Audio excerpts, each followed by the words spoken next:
स्वागत है आप सभी का फिर से एक बार हमारे चैनल पे।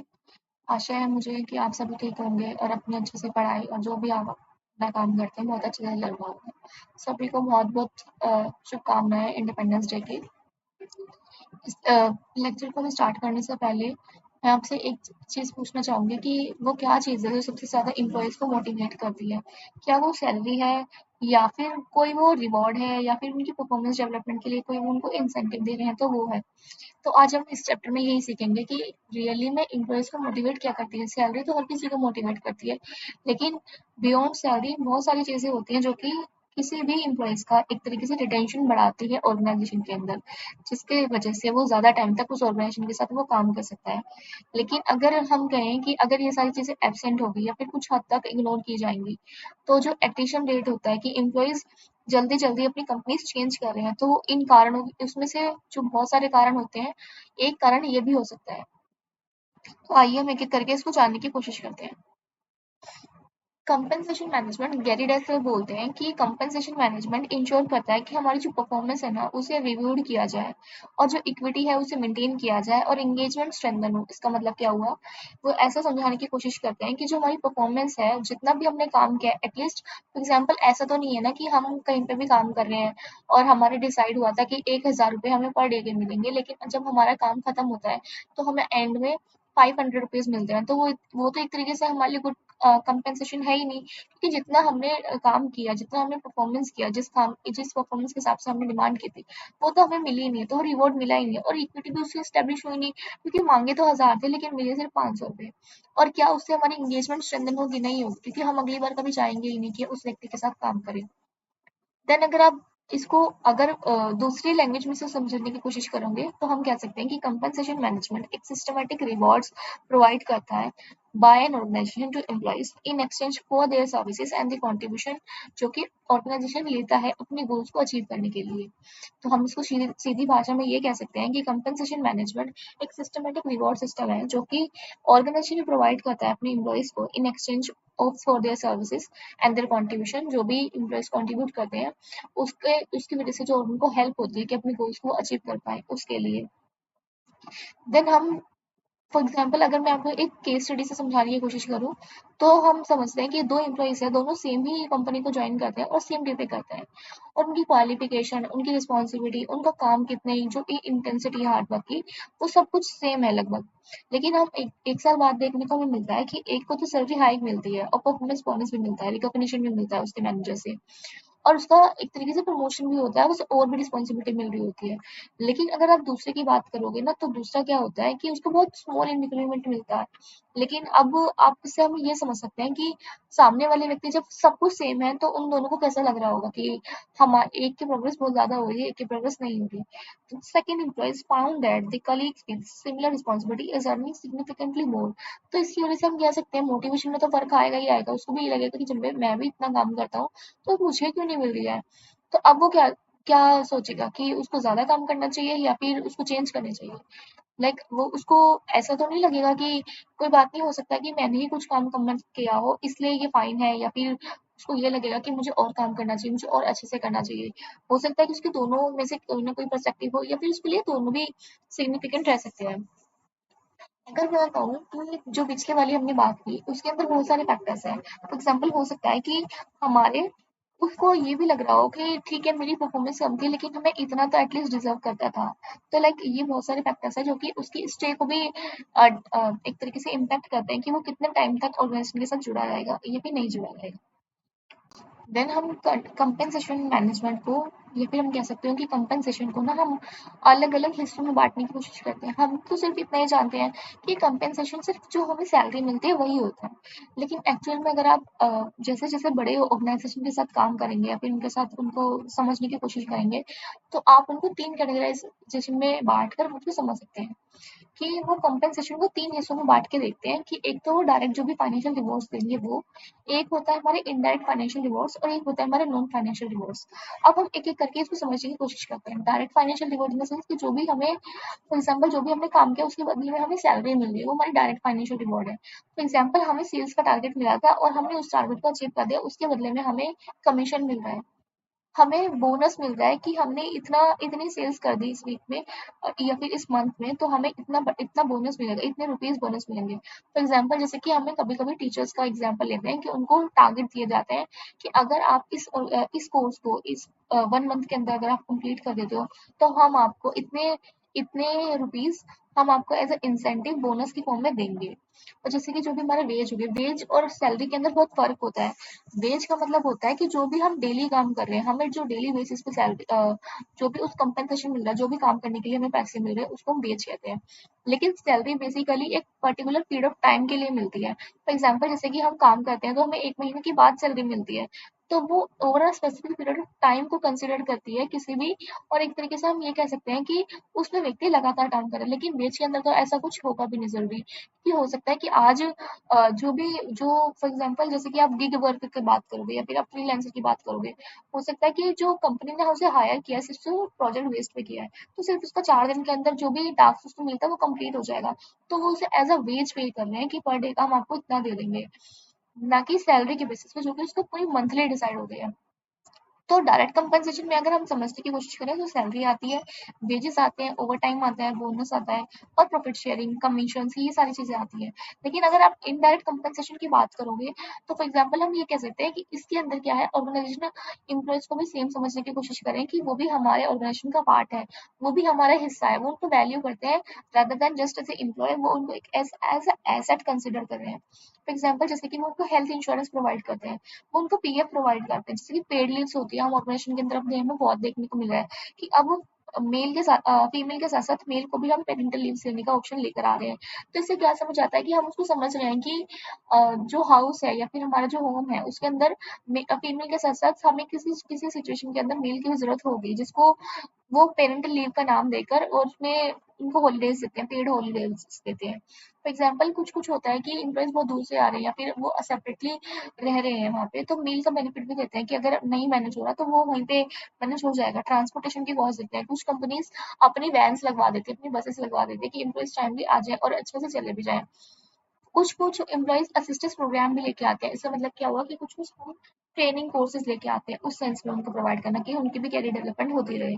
अगर आप नॉन फाइनेंशियल कंपनसेशन की बात करेंगे तो इसका मतलब ये है कि ना तो वो हमें डायरेक्ट कंपनसेशन की फॉर्म में दे रहे हैं, ना indirect compensation in the sense कि पैसों की फॉर्म में दे रहे हैं, लेकिन नॉन फाइनेंशियल। फॉर एग्जाम्पल जैसे कि हमें वो हमारी कैरियर को ध्यान में रखते हुए वो हमें टाइमली बेसिस पे अपॉर्चुनिटी प्रोवाइड करें कि हम अपनी रिस्किलिंग कर पाए।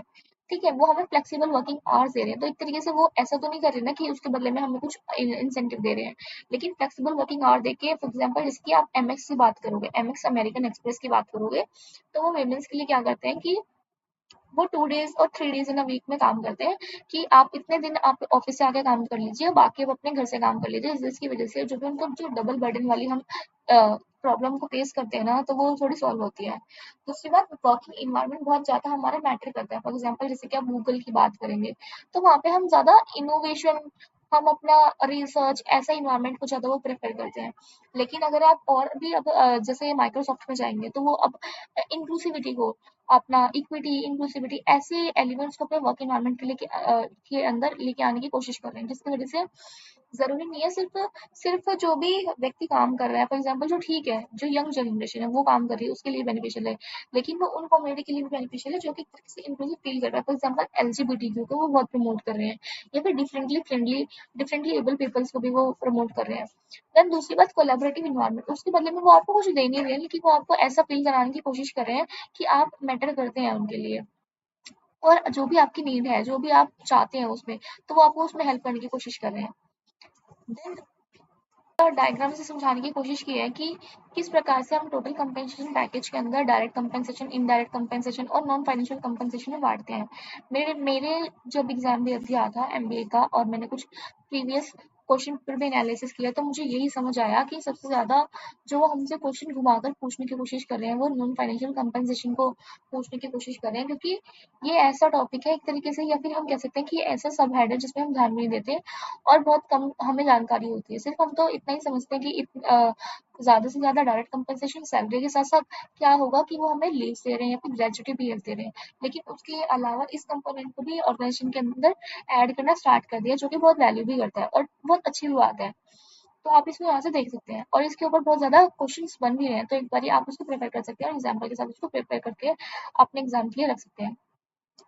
देन अगर आप कंपनसेशन मैनेजमेंट की आप प्रोसेस की बात करेंगे ना, तो फर्स्ट स्टेज हमारा स्टार्ट होता है कि जॉब वैल्यूएशन। हम इवैल्यूएट कर रहे हैं जॉब को कि उसके अंदर बेसिकली हमें क्या-क्या स्किल्स की रिक्वायरमेंट है, एफर्ट्स क्या है, रिस्पॉन्सिबिलिटी क्या है। देन दूसरी बात, उस एफर्ट्स, रिस्पॉन्सिबिलिटी इन सब के अकॉर्डिंग हम ये देख रहे हैं कि हम आप आपको इतना दे सकते हैं। देन उसके बाद हम मार्केट एनालिसिस कर रहे हैं कि मार्केट के अंदर क्या ट्रेंड है। फॉर एग्जांपल इसी जॉब के लिए, इसी प्रोफाइल के लिए कितना मार्केट में ऑफर किया जा रहा है, जिसकी वजह से हम ये समझ पाए कि जो हम पे कर रहे हैं वो अंडर पे है या फिर वो ओवर पे है, और हम अपना पे स्ट्रक्चर डिजाइन कर पाए, जो कि हमारा थर्ड स्टेज होता है। देन नेक्स्ट आता है परफॉर्मेंस लिंकेज, मतलब इन द सेंस कि जो हमने सैलरी डिसाइड करी वो तो रहती ही रहती है, लेकिन उसके साथ साथ हमारी क्या होते हैं कि जो भी हम अपने टारगेट्स अचीव कर रहे हैं, जो भी हम ग्रोथ कर रहे हैं, उसके साथ साथ हमारी परफॉर्मेंस भी इंक्रीज हो रही है। तो उसके लिए हमें कुछ रिवॉर्ड किया जा रहा है कि नहीं, कुछ इंसेंटिव दिए जा रहे हैं कि नहीं, जिसकी वजह से एम्प्लॉयज का मोटिवेशन हाई रहे। देन नेक्स्ट आता है रिव्यू एंड इम्प्रूवमेंट, जैसे कि कभी कभी हम सुनते हैं ना कि सैलरी हाइक हो गया हमारा इतना, या फिर हमारा प्रमोशन हो गया, हमारी सैलरी इतनी बढ़ गई है, तो एक तरीके से रिव्यू। फॉर एग्जाम्पल जैसे कि अगर आपकी सैलरी 20,000 रुपये एक मंथ की है, तो अगले भी साल 20,000 रुपये रहे तो वो तो ठीक बात नहीं है, क्योंकि हर टाइम इन्फ्लेशन तो बढ़ी गई है ना, इकोनॉमिक की सिचुएशन तो चेंज ही हो रही है ना। तो हम ये नहीं कह सकते कि जो चीज़ हम 20,000 में जो खर्चे अपने मैनेज कर पा रहे थे, अपनी लिविंग स्टैंडर्ड मैनेज कर पा रहे थे पिछले साल, हम उतनी ही कॉस्ट के अंदर इस साल भी उस खर्चों को, उस अपने लिविंग स्टैंडर्ड को, उतने अपने जो भी अपनी ज़रूरत है उसको मैनेज कर पाएँ। क्योंकि हमारी इकोनॉमी चेंज हो रही है और क्योंकि हमारी इन्फ्लेशन चेंज हो रही है इकोनॉमी के अंदर। ये सारे कुछ पॉइंट्स हैं जो कि हेल्प करते हैं कंपनसेशन पैकेज को डिज़ाइन करने के लिए। ऑब्जेक्टिव लाइक हम क्यों ही समझे कंपनसेशन, हमें किस लिए हेल्प करेगा ये। तो हम कह सकते हैं कि as a tool of retention management है। मतलब क्या हुआ कि अगर हम ठीक से अपने एम्प्लॉयज को ही नहीं समझ सकते तो हम उनको कुछ ऑफर भी नहीं कर सकते। रिटेंशन इन द सेंस कि हम उनको कितने टाइम तक अपनी ऑर्गेनाइजेशन के साथ अटैच कर पा रहे हैं, वो उनको रोक पा रहे हैं और अट्रैक्ट कर पा रहे हैं टैलेंट। इन द सेंस कि जैसे कि गूगल पहचाना जाता है कि उसके इंसेंटिव, उसकी सैलरी, उसका स्ट्रक्चर कैसा है, इसलिए उनको अपनी मार्केटिंग पे भी ज़्यादा कॉस्ट नहीं खर्च करनी पड़ती, क्योंकि ऑलरेडी टैलेंट बहुत अट्रैक्ट हो रहा है। तो एक तरीके से उनकी कंपनसेशन मैनेजमेंट हम कह सकते हैं कि पैकेज जो भी है, डिज़ाइन है, वो भी कंट्रीब्यूट करता होगा उस उन जो एम्प्लॉइज़ हैं, जो कैंडिडेट है अप्लाई करना चाहते हैं, उनकी नीड को सेटिस्फाई करने के लिए। फिर हम कहते हैं कि ये इनकरेज करता है एम्प्लॉइज़ को to achieve a specific objective. For example अगर उसको पता है कि मुझे इतने टारगेट्स अचीव करने के बाद मुझे कुछ ना कुछ बोनस मिलेगा, मुझे कुछ कंपेंसेशन मिलेगा, मुझे कुछ कमीशन मिलेगा, तो वो उस हिसाब से काम भी करेगा, वो हेल्प भी करेगा, और जो वो हेल्प करेगा उसकी वजह से ऑर्गेनाइजेशन की भी तो हमारी ग्रोथ हो रही है ना। देन नेक्स्ट आता है कि हेल्प करेगा एम्प्लॉयज को to maintain the internal and the external liquidity. इसका मतलब क्या हुआ कि जैसे कि हमने पिछले ही देखा था कि जो कंपनी है वो मार्केट एनालिसिस भी कर रही है। मतलब क्या हुआ कि मार्केट एनालिसिस करके वो ये जानने की कोशिश कर रही है कि हम अंडर पे कर रहे हैं या फिर ओवर पे कर रहे हैं, जिसकी वजह से हम इक्विटी को स्टैब्लिश कर पाए। फॉर एग्जाम्पल अगर आप उसी रोल के लिए मार्केट से कम रेट पे सैलरी पे किसी भी एम्प्लॉयज को हायर करते हैं, तो जब भी उसको पता चलेगा वो आपका यूनिट छोड़ के जाएगा, क्योंकि वो ओवर अंडर पे हो रहा है, और जो भी जितने उसको मिलने चाहिए थे, जितने उसको कंट्रीब्यूशन के लिए मिलने चाहिए थे, उसको नहीं मिल रहे हैं। देन हम कहते हैं एक तरीके से ये एम्प्लॉयज की मोटिवेशन को भी हाई करने में हेल्प करता है। अगर हमें अगर हम कंपनी हमारा ऐसा हमने देखा था, हमारा इस चीज़ का भी ध्यान कर रही है कि वो हमें स्किलिंग करवा रही है, वो हमारी हमारी हेल्थ का ध्यान कर रही है, हमारी फैमिली के लिए कुछ हेल्थ इंसेंटिव भी दे रही है, जैसे कि हमारे इंश्योरेंस प्लान्स होते हैं। तो वो एम्प्लॉइज़ को बहुत मोटिवेट करते हैं कि उस ऑर्गेनाइजेशन के साथ जुड़े रहने के लिए, क्योंकि वो उनकी इकोनॉमिक कॉस्ट को जो भी और फाइनेंशियल बर्डन आ सकता है, वो उसको कम करने की कोशिश कर रहे हैं। Then next in the sense कि जो कि इनहेंस करता है एम्प्लॉइज की ब्रांडिंग। फॉर एग्जांपल जैसे कि मैंने एचसीएल का देखा, मैंने कि आपको गूगल का बता दिया कि वो कैसे अपने कंपनसेशन डेवलपमेंट प्रोग्राम फीचर के थ्रू वो कैसे अपने जो जो साइडलाइन है, मतलब फॉर एग्जांपल जो उनका मेन रोल है कि मार्केटिंग कैसे करे कि अपने एम्प्लॉइज को अटैक करने के लिए, वो कैसे उसको डील करें। देन दूसरी बात हमने बोला कि रिटेन करता है एम्प्लॉइज को। मतलब क्या हुआ कि ज्यादा टाइम तक आप अपने एम्प्लॉइज को रोक पा रहे हैं अपने साथ। अब उनको क्योंकि आपको पता है कि ये हमारे एम्प्लॉइज समझ चुके हैं, हमारे ऑर्गेनाइजेशन हमारी कंपनी को समझ चुके हैं। अगर आप उनको जाकर उनको मतलब आप अगर वो चले जाते हैं आपके ऑर्गेनाइजेशन से, तो वो जाएंगे और नए एम्प्लॉयज आएंगे, तो उसके लिए आपको बहुत ज्यादा कॉस्ट खर्च करनी पड़ सकती है कि, और वो आपकी बहुत ज्यादा कॉस्ट इनकर भी करेगा। इसकी वजह से अगर आप इन कंपैरिजन की आप उन एम्प्लॉयज को कुछ कोर्स के लिए, आप उनकी रीस्किलिंग के लिए कुछ इंसेंटिव दे दें, कुछ आप उनके लिए कुछ प्रोग्राम्स लेकर आ जाए, तो वो ज्यादा एक तरीके से फीजिबल ऑप्शन भी है और इकोनॉमिकली बेनिफिशियल भी होगा। देन दूसरी बात हम कह रहे हैं कि जो लास्ट ऑब्जेक्टिव है हमारा कि वो है जॉब सेटिस्फैक्शन को जॉब सेटिस्फेक्शन हमारी होती है इम्प्रूव होती है। मतलब क्या हुआ कि एम्प्लॉइज को लग रहा है कि हाँ मैं वैल्यू करता हूँ, मुझे जो ऑर्गेनाइजेशन है वो एज स्ट्रेटेजिक एसेट देख रही है, तो एक तरीके से वो उसमें भी उसकी हेल्प करता है। देन मैंने ये जो प्रोसेस है वो मैंने पहले भी आपको बता दिया, लेकिन हम फिर से देख सकते हैं कि पहले जॉब एनालिसिस हो रहा है, देन जॉब वैल्यूएशन हो रहा है, मार्केट सर्वे हो रहा है कि मार्केट में क्या प्राइसिंग है, देन कंपनसेशन स्ट्रक्चर का हम डिजाइन कर रहे हैं, देन उसके बाद अप्रूवल एंड कम्युनिकेशन वाला पार्ट आता है, देन इम्प्लीमेंटेशन होता है कम्युनिकेशन, जो भी हमने कंपनसेशन प्लान बनाया है उसके हिसाब से, और मॉनिटर और इवैल्यूएट उसको टाइमली बेसिस पे करते रहते हैं, जो कि आजकल ऑर्गेनाइजेशन अपने डैशबोर्ड और केपीआईज के थ्रू कर रहे हैं। देन नेक्स्ट हम समझने की कोशिश करेंगे कि कैसे कौन-कौन से फैक्टर्स हैं जो कि अफेक्ट करते हैं कंपनसेशन मैनेजमेंट को। फॉर एग्जांपल जैसे कि ऑर्गेनाइजेशन की एबिलिटी, अगर ऑर्गेनाइजेशन का बजट ही कम है एम्प्लॉइज को जो भी सैलरी देनी है, तो वो इतने इंसेंटिव से लेके भी नहीं आ सकता। और वो शायद उनके अगर वो सैलरी देता है या फिर उनको पीएफ भी देता है, तो वो भी उसके लिए इनफ है, क्योंकि वो अपने ऑर्गेनाइजेशन की एबिलिटी देख रहा है, ना कि अपने एम्प्लॉइज की सेटिस्फेक्शन, क्योंकि उसकी कैपेसिटी नहीं है इतना पे करने के लिए। देन दूसरी चीज एम्प्लॉइज की परफॉर्मेंस, आप डिमांड तो कर रहे हो कि मुझे सब कुछ चाहिए, रिवॉर्ड चाहिए, मुझे इंसेंटिव चाहिए, मुझे सब कुछ चाहिए, लेकिन वो आपकी परफॉर्मेंस को ट्रेस कर रहे हैं, उनके पास अकाउंटेबिलिटी है, वो आपके डैशबोर्ड को चेक कर रहे हैं कि आप जब भी डिमांड कर रहे हैं वो आपको एक तरीके से एविडेंस शो कर पा रहे हैं कि आपकी ग्रोथ इतनी ज्यादा ही हुई है जो भी कैपेबल है इस वाले इंसेंटिव के लिए। तो एक तरीके से एम्प्लॉइज की परफॉर्मेंस भी इफेक्ट करती है। देन दूसरी बात करेंगे तो कंपेंसेशन फिलोसफी, इसका मतलब क्या है कि ऑर्गेनाइजेशन किस हिसाब से काम करता है, वो उनके बिलीव्स क्या है, कि उनका बिजनेस गोल के अकॉर्डिंग उन्होंने क्या स्ट्रक्चर डिजाइन किया हुआ है, उनकी एम्पैथी क्या है, उनका कल्चर क्या है, उन्होंने इंडस्ट्री में पैकेज जो भी उन्होंने डिजाइन किए हुए हैं वो क्या है। देन नेक्स्ट आता है लेबर मार्केट। फॉर एग्जाम्पल अगर लेबर की जो हमारी सप्लाई है वो बहुत ज्यादा हो गई, तो ये तो नॉर्मल सी बात है कि जो हमने लॉ ऑफ सप्लाई के अंदर हम बढ़ते हैं, लॉ ऑफ डिमांड के अंदर हम बढ़ते हैं, अगर लेबर की सप्लाई ज्यादा हो जाती है तो कंपनी क्या करेगी, वो उनके पास ऑप्शन है कि अगर आप जाते हैं तो वो नए को लेके आ सकती है, और वो दूसरे को लेकर आ जाएगी जो कि कम सैलरी के अंदर काम कर रहा होगा, तो इसमें कंपनी की पास ज्यादा पावर आ जाती है कि वो नेगोशिएट ज्यादा कर सकते हैं। लेकिन अगर लेबर मार्केट हमारी स्लो है, या फिर इन द सेंस कि हम कह सकते हैं कि लेबर कम है, तो कंपनी को ज्यादा पैसे देके भी हमें उसको काम करवाना पड़ेगा एम्प्लॉय से। एक है नेक्स्ट आता है हमारी इंडस्ट्री कंडीशन। अब इससे क्या समझ आता है, फॉर एग्जांपल जैसे कि हम 2008 की बात करते हैं, तो वो हमारा इकोनॉमिक क्राइसिस वाला पीरियड था। उसके अंदर हमने देखा कि वैसे ही ले ऑफ हो रहे हैं, है ना, हमारी इकोनॉमी के अंदर लिक्विडिटी है ही नहीं, क्रंच है। तो इससे हमें क्या समझ आ रहा है कि एम्प्लॉइज को जो सैलरी देने वाली बात है, कंपनी जब ले ऑफ ही कर रही है तो वो इतने इंसेंटिव कहाँ से ही लेकर आएगी। या फिर हम कोविड की ही बात करते हैं, तो आपने देखा ही होगा कि कितने एम्प्लॉइज ने अपनी जॉब को गवा दिया था। इससे हमें क्या समझ आ रहा है कि इंडस्ट्री की कंडीशन कैसी है, इंडस्ट्री की कंडीशन कैसी है, इकोनॉमी की कंडीशन कैसी है, वो डायरेक्टली इम्पैक्ट कर रही है कंपनसेशन मैनेजमेंट के पैकेजेस को। देन हम कहते हैं कि कॉम्पिटिटिवनेस ऑफ द टैलेंट, इसका मतलब क्या है, फॉर एग्जाम्पल जैसे कि अगर आप किसी सॉफ्टवेयर इंजीनियर की बात करेंगे, तो लेकिन उनकी कैपेबिलिटीज में तो फर्क होगा ना, किसी के पास बहुत ज्यादा एक्सपीरियंस होगा, तो किसी के पास स्किल्स ज्यादा होंगे, किसी के पास नॉलेज ज्यादा होगी, कोई प्रोफेशन बहुत ज्यादा होगा, किसी की स्पीड बहुत ज्यादा होगी कि वो उसको मैनेज कर पा रहे हैं डेटा को। तो हम ये भी कह सकते हैं कि टैलेंट का है, टैलेंट की कॉम्पिटिटिवनेस कैसी है, अगर आप फ्रेशर हैं एज ए सॉफ्टवेयर इंजीनियर जा रहे हैं, तो आपका जो भी कंपेंसेशन पैकेज होगा वो एक तरीके से नॉर्मल रहेगा, इन कंपैरिजन टू अगर आप सॉफ्टवेयर इंजीनियर ही जा रहे हैं, लेकिन आपको इंडस्ट्री के अंदर 5 से 7 साल का एक्सपीरियंस है, तो वो एक तरीके से आपकी एफिशिएंसी को भी दिखाता है, आपकी एक्सपीरियंस को भी दिखाता है, अपनी स्किल्स को दिखाता है, इन सब चीजों को भी दिखा रहे हैं। देन नेक्स्ट आता है कि बिजनेस की स्ट्रेटजी कैसी है, वो किस प्रकार से काम कर रहे हैं, वो किस हिसाब से अपनी जो चीजें हैं उसको मैनेज करने की कोशिश करें। फॉर एग्जाम्पल जैसे कि हमने वर्चुअल ऑर्गेनाइजेशन का भी कॉन्सेप्ट हमने देख लिया, और आजकल तो हमारा ऑर्गेनिक स्ट्रक्चर हम प्रमोट करें, तो उसके हिसाब से वो भी इम्पैक्ट करते हैं। देन आता है ऑर्गेनाइजेशन कल्चर। अब इसका मतलब क्या हुआ कि फॉर एग्जाम्पल कुछ कुछ एम्प्लॉयज के जो लीडर्स हैं, हो सकता है कि उनका भी बिलीफ ऐसा हो कि एम्प्लॉयज को एज अ एसेट नहीं, एज अ मशीन वो ट्रीट करते हैं, जैसे कि हमने क्लासिकल थ्योरीज ऑफ मैनेजमेंट के अंदर हमने पढ़ा हुआ है। इससे हमें क्या समझ आ रहा है कि वो एम्प्लॉयज को एज अ मशीन ट्रीट तो कर रहे हैं, लेकिन एम्प्लॉयज उससे सेटिस्फाई नहीं है। एम्प्लॉयज को ऐसा कल्चर ही नहीं मिल पा रहा जिसके अंदर वो सेटिस्फाई फील कर पा रहे हैं, इनको उनको एक तरीके से ठीक से पे ही नहीं कर रहे हैं, या फिर उनको वो जितने भी डिजर्विंग है वो उनको नहीं दिया जा रहा है। लेकिन अगर ऑर्गेनाइजेशन कल्चर ही बहुत अच्छा है, फॉर एग्जाम्पल इनोवेटिव है, जैसे कि गूगल की हमने बात की, एमएक्स की हमने बात करी, तो वो भी बहुत इम्पैक्ट होता है हमारे कंपनसेशन मैनेजमेंट पैकेजेस पे। देन आता है गवर्नमेंट के रेगुलेशन, जैसे कि हमने देखा है कि फेयर पे कर रहे हैं हम, है ना, रिगार्डलेस ऑफ द जेंडर, और हमने ये भी फिनोमेना बहुत देखने को मिल रहा है कि अगर जैसे-जैसे आप बड़े ऑर्गेनाइज़ेशन के अंदर जाओगे तो आफ्टर अ सर्टेन पोजीशन हमें ग्लास सीलिंग का इफेक्ट देखने को मिलते हैं कि उनको ये लगता है कि वुमेन्स ना इस स्टेज के बाद इस पोजीशन पे काम नहीं कर सकती है।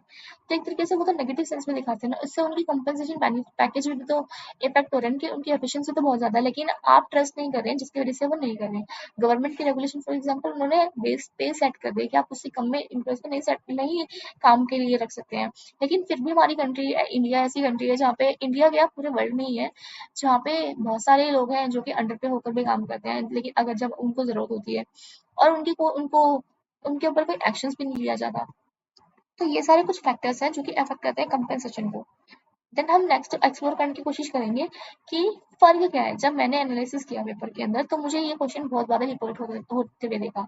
मेरे खुद के भी एमबीए के एग्जाम के टाइम पे ये बहुत आया करता था कि टोटल ट्रेडिशनल कंपेंसेशन और जो टोटल रिवॉर्ड अप्रोच है उसके अंदर फर्क क्या है। फॉर एग्जाम्पल अगर आप ट्रेडिशनल अप्रोच की बात करेंगे ना तो फिर वो क्या फोकस करता है कि पे कर रहे हैं हम पोजीशन बेस्ड।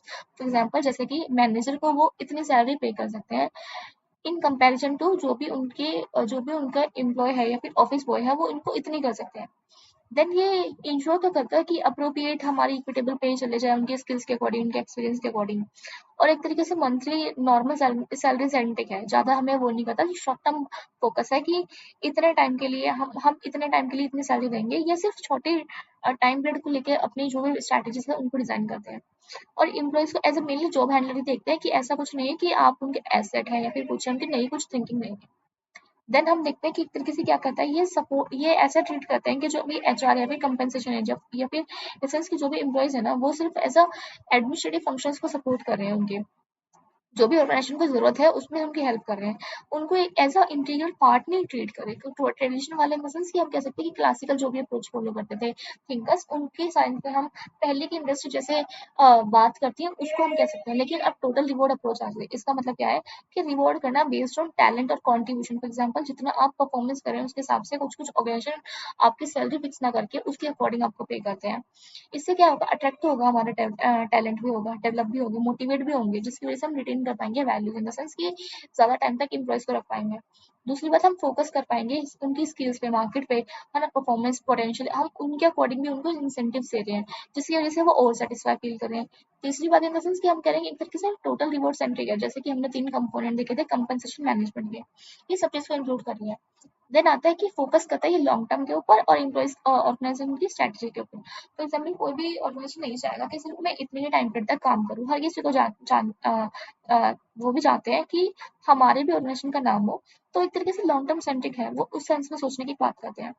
देन हम कह रहे हैं कि एम्प्लॉइज को एज ए स्ट्रेटेजी ऐसे ट्रीट करते हैं।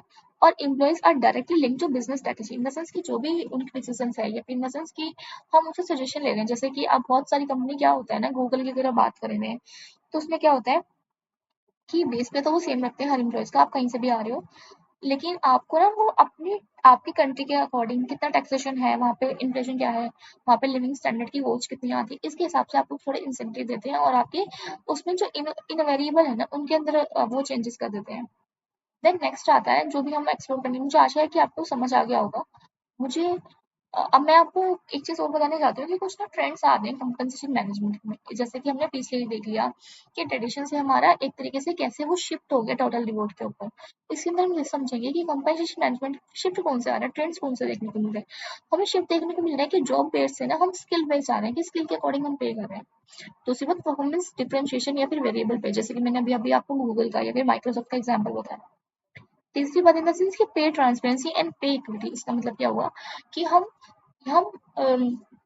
मैं उस ऑर्गेनाइजेशन का नाम तो नहीं रिकॉल कर पा रही, लेकिन शायद सेल्स फोर्स है उस ऑर्गेनाइजेशन का नाम, जो कि क्या करते हैं कि जो भी वो एम्प्लॉयज को पे कर रहे हैं ना उनके डैशबोर्ड के अंदर, जो भी एम्प्लॉयज का डैशबोर्ड होता है उसके अंदर उनकी सारी इन्फॉर्मेशन होती है कि इस स्किल के अकॉर्डिंग, उनके एक्सपीरियंस, उनके परफॉर्मेंस के अकॉर्डिंग वो इतना कर रहे हैं, जिसकी वजह से उनकी भी अकाउंटेबिलिटी हो रही है और एम्प्लॉयज का ट्रस्ट भी बढ़ रहा है और एक तरीके से वो इक्विटी भी मेंटेन कर पा रहे हैं।